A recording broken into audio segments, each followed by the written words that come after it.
સાબરકાંઠા જિલ્લામાં 238 ગ્રામ પંચાયતોની ચૂંટણી યોજાઈ રહી છે। આ ચૂંટણીમાં 238 સરપંચ અને 744 વોર્ડના સભ્યો માટે મતદાન કરવામાં આવી રહ્યું છે। ખાસ કરીને આ ચૂંટણીમાં 4.41 લાખથી વધુ મતદારો પોતાના મતાધિકારનો ઉપયોગ કરશે। જિલ્લામાં કુલ 615 મતદાન મથકો ઉપર હાલ ચૂંટણી પ્રક્રિયા ચાલી રહી છે। ચૂંટણી શાંતિપૂર્ણ માહોલમાં સંપન્ન થાય તે માટે વહીવટી તંત્ર ચુસ્ત પોલીસ બંદોબસ્ત ગોઠવાયો છે। સવારથી જ મતદાન માટે મતદારોનો ભારે ધસારો જોવા મળી રહ્યો છે। મતદાન મથકો પર મતદારોની લાંબી કતારો લાગી છે। વરસાદી માહોલ હોવા છતાં મતદારોમાં ભારે ઉત્સાહ જોવા મળી રહ્યો છે।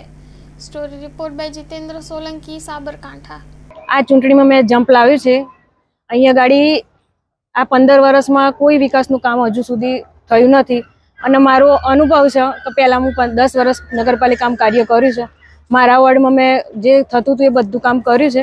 અહીંયા ગાડી હજુ સુધી કોઈ એવું વિકાસનું કામ થયું નથી અને આજે આ વોટિંગના દિવસે સારી એવી વ્યક્તિઓ ગામના લોકો મતદાન કરવા અહીંયા ગાડી આવે છે અને અહીંયા ગાડી કોઈ એવો વિકાસ થયો નથી અને ગામના સાથ સહકારનાથી જ હું અહીંયા ગાડી ફરીથી જંપ લાવ્યું છે સરપંચના સભ્ય પદ તરીકે। તમને લાગશે કે આ લોકો તમને ચૂંટશે? હા, મને વિશ્વાસ છે। ગામના ઉપર દરેક વ્યક્તિ પર મને વિશ્વાસ છે કે મેં જે પાલિકામાં કોર્પોરેટર તરીકે કામ કર્યું છે એ બધાએ જોયું છે અને મને વિશ્વાસ છે કે આ ગામના લોકો મને જીતાડશે।